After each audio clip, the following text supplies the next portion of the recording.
10 minutes of reality coming at you. It's Wednesday. It's spring. Who the fuck cares, right? It's spring, Greg.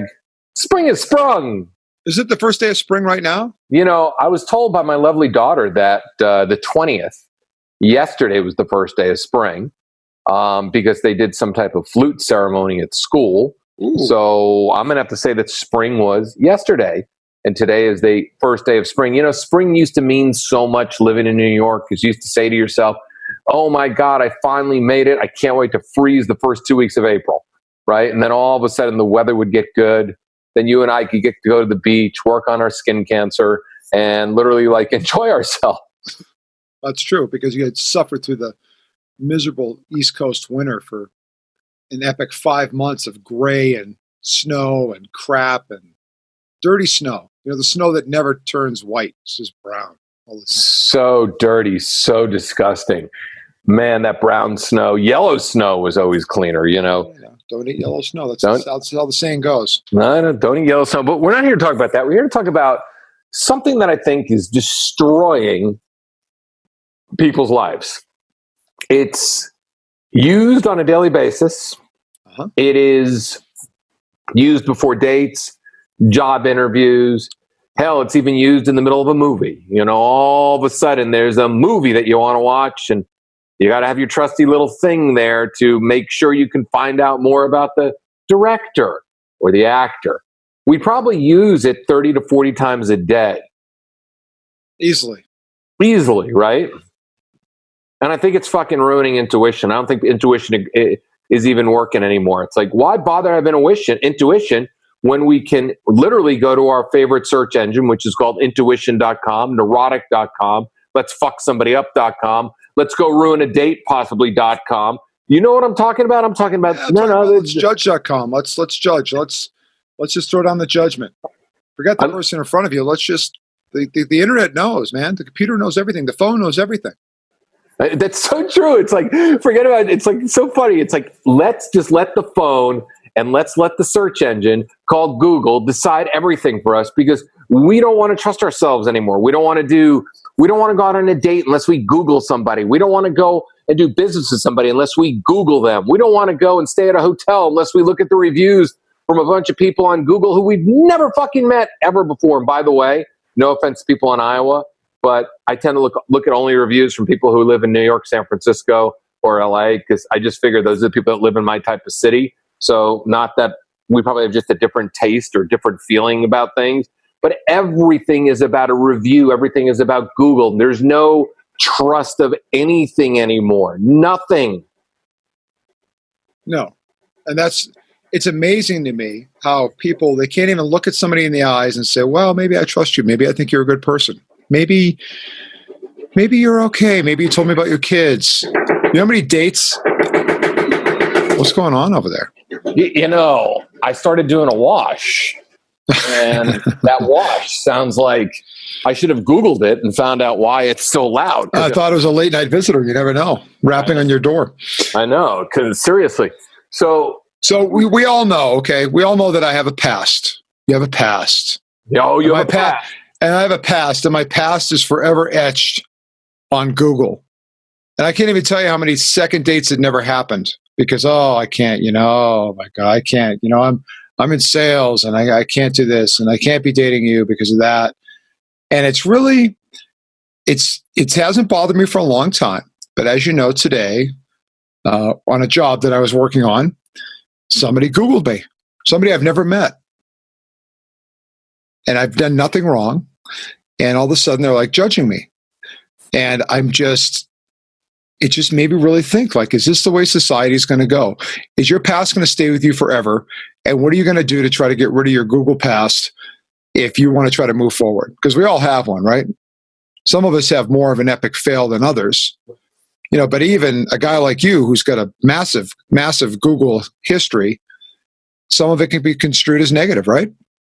I don't even Google myself. I remember in the beginning of doing this, I used to Google myself all the time. I used to masturbate and Google at the same time, because it was such a fucking turn on that I was Googled.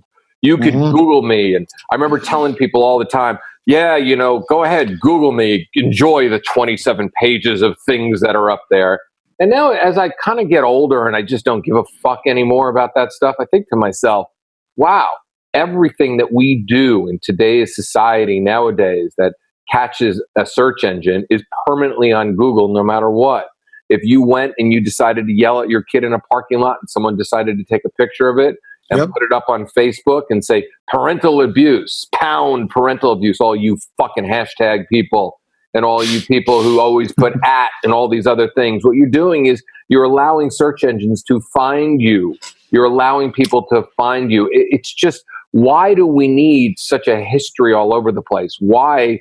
We used to have a history through stories. We used to tell stories about our grandparents and our uncle, and we used to tell stories about our lives, and we used to trust our instincts, and it's just brutal nowadays. I mean, it really, especially with you, I mean, your past is your past. You wrote a book about your past. You have done community service about your past. You have come clean about your past. You have literally done 12 steps over and over and over again to really become a better human being with the support of friends and relationships and your kids and everything else. But yet somebody can go and spend, 10 minutes looking and go, I don't know if I can do business with you because I read what happened in Boulder, Colorado, and I read it on Google 7 years ago, and it's 7 years ago, and God forbid you ever fucking changed. Well, that's what the problem with Google is, and I've really started to analyze this, and trust me, I'm going to make a full-on attack with Google about this, because it's not, what's the word I'm looking for? Not analytical, in chronological order. It's not like, okay, today he did a good thing, so we're going to put that first. It's all controlled. Our whole history is controlled, and people, the sad thing is everybody bases their opinion on it. You wonder why there's a backlash of people that are like deleting information off of Facebook, making their Facebook profile minimum, or just deleting it completely, because everybody's being screwed. People are being monitored every day, and they don't realize it. Everybody's buying into the whole idea that we have to base all of our opinions on a human being based on what we read online. We have no idea the circumstances, how it happened, when it happened. Maybe he had a crazy fucking ex-wife that wanted to go to Mexico every day. Maybe, right? And drove your patterns and drove your paths. And all the positive things that you just mentioned are not visible on Google, even though they're there. They're somewhere stuffed down on page 5 or 6. Why? Because Google decides. Google decides what you get to see. There's nothing right about that at all. And there's a lot of people out there that are living the life and they're like, everything's great. It doesn't bother me because my reputation's fine and I'm great. As you just said, one mistake. You snap one day at your kid. You leave your dog in a hot car. You, I don't know, piss off your neighbor. And then all of a sudden that sticks with you forever. It's really concerning to me. I think it's just, we're looking for what's wrong with people. That's true. Instead of looking at the best in people, I've talked about it over and over again for, 20 years of giving dating advice. Don't Google somebody. Go out and get to know them. Do not Google them. Do not look them up on Facebook. Do not try to find out negative things, because that's what we're searching for. I mean, every single time you look at Google, go ahead and Google a red spot on your nose. Oh, it's definitely cancer. Go ahead and Google a stomach ache. One of the first things that come up is to make sure you don't have colon cancer. Go ahead and Google it. Google is a bunch of human beings that know how to work a search engine. A lot of these so-called experts. I mean, that's another thing too. Go ahead and Google an expert. Go ahead and Google somebody who will teach you how to make more money. You don't ever really run background checks on those people. I mean, they got testimonials they bought on Fiverr. Right. Go ahead, look up Fiverr. They've got testimonials from made up people. They've got a program that's going to teach you how to make money, yet they're living in their mother's attic, or they're living in a double wide trailer in Longmont, Colorado. So, I mean, they're, but yet we believe in them because they've got a fancy website. And that's another thing that's a problem too, is that they were able to go and manipulate the search engine, be the first person in how to trade penny stocks. Meanwhile, they're trading pennies in front of a liquor store on a fucking Saturday night trying to make their fucking rent. Well, here's what's amazing. Tonight I went to a speaking event, right, to watch a friend of mine from my mastermind group speak. And he brought up a slide And the slide was of a guy in the UK, in London, that created the most popular, highest searched, highest rated restaurant in London out of like 67,000 restaurants. He created the highest rated, most sought after, hardest table to get restaurant in London. And guess what? It didn't exist. Whoa. There's no fucking restaurant. He made the whole fucking thing up as a point to just say that as long as he got reviews, which he manipulated himself, and tried to create a reputation himself, that he could prove through all these different search engines and all these different platforms that he could create an illusion of this epic restaurant that had no tables because it didn't exist, no address. Wow, because he knew how to play the search engines, and that's something that, that was just what I was just talking about. Now people can play the search engines to make themselves look bigger than life, when in reality they're smaller than an ant. And then this guy proved the same thing. He knew algorithms, he knew how to play the algorithms, and he was able to literally go and turn a restaurant that didn't exist into the hottest table in London. Right. And here's the backlash, and this is what I think is going to happen. I think it's going to come down to the guy that's like, hey, guess what? Yeah, my restaurant's average, or my restaurant's good, or, I'm a good person, but I had this past and I'm doing these things now and I'm trying to be better. I think you'd be better off. I mean, I would personally rather be doing business with somebody that admits their faults, that's kind of laying it all out there, like, hey, guess what? This is what I did, or maybe I'm not as successful in your dating genre. Maybe I'm not making as much money as Joe Schmo, but I'm a good guy because at least I'm real. I think there's going to be a backlash because of this. And I think that people are getting tired of it. I think it's going to take a long time. I don't think people really realize how embedded they are in the perception of what, our screens tell us every day.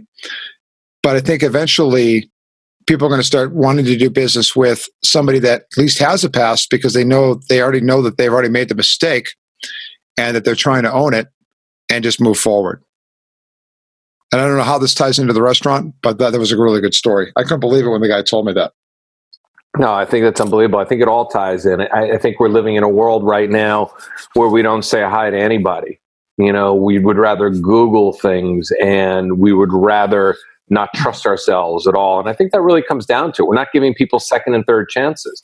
Once you're buried, once your page one on Google is bad, we're not giving, and this is what it really comes down to, we're not giving people a second chance. And I think in life, a lot of people are working on themselves. Sure, there's a lot of people that don't know how to work on themselves. A lot of people are afraid to work on themselves, but I've witnessed you as for the last 5 years working on yourself. I mean, when you were at the camp, I was sending you books on how to work on yourself. And, you've been putting forth more effort. You're a better man now than you were 10 years ago.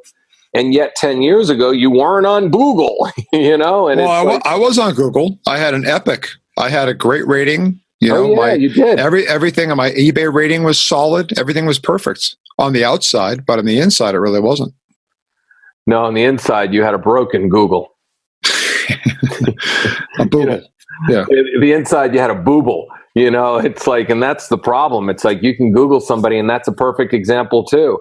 You can Google somebody on the outside, they got a crystal clear Google life, but on the inside, they're fucking psychotic. They're like Chucky Google inside. They're brutal. It's I guess we'll call, there's google.com and brutal.com. Brutal is who they are on the inside. Well, people are really worried about their reputation now. So of course, they protect it.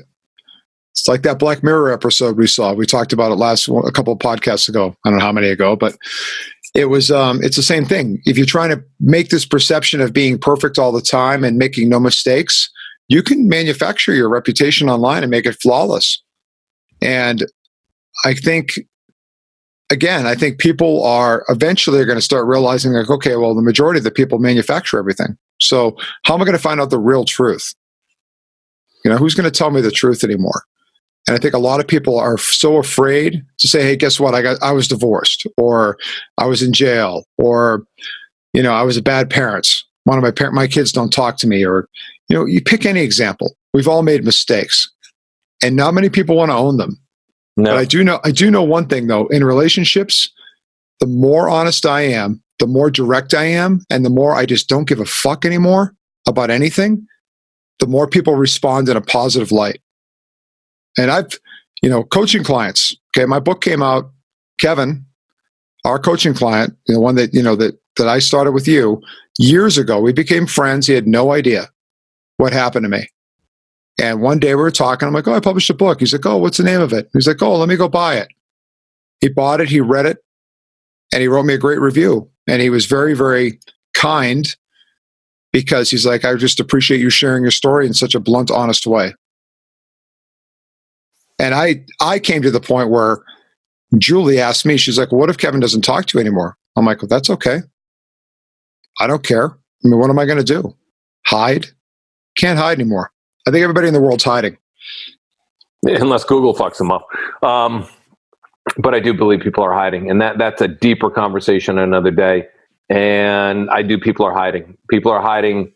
They're sitting around. And it was an interesting video I watched today. I forgot who the author was, but he was talking about how we just not only do we hide, but we're consistently always assuming, just entitlement.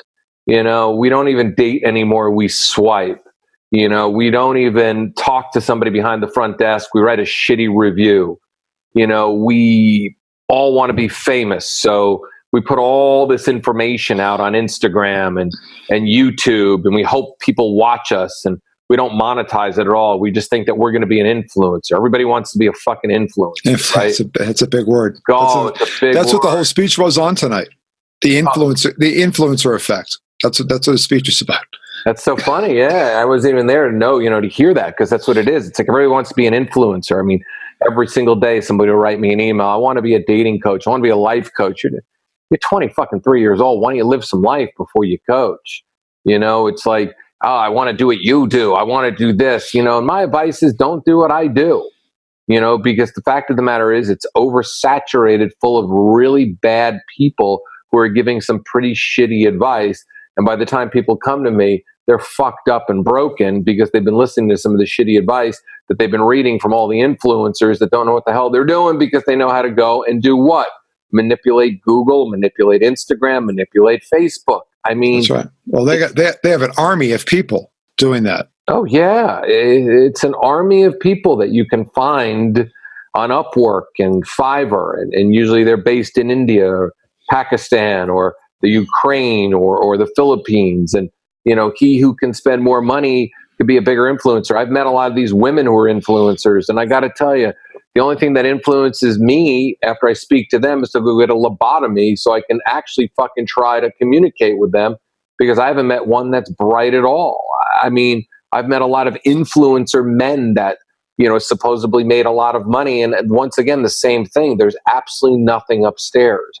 They just knew how to manipulate. And this isn't true for everything, because there are some influencers and some people out there that are fucking unbelievable, right? But a lot of people are very self-serving. So they've used the Google, and that's why Google and influencers is just an illusion. Anyway, man, we can go on and on. Greg, where can they reach you? Is there anywhere that they can reach you now? Is it growing? Is the website growing? Is it the website's growing? I've been working on it. The tag to get to it is gptruth.com. That'll get you to my website, and reach out. If you want to talk, I'm always there. Cool. We'll see you all tomorrow on the illusion, on the influencer reality check. Isn't that exciting? I love it. Tomorrow we got a guest. You know who we have a guest tomorrow?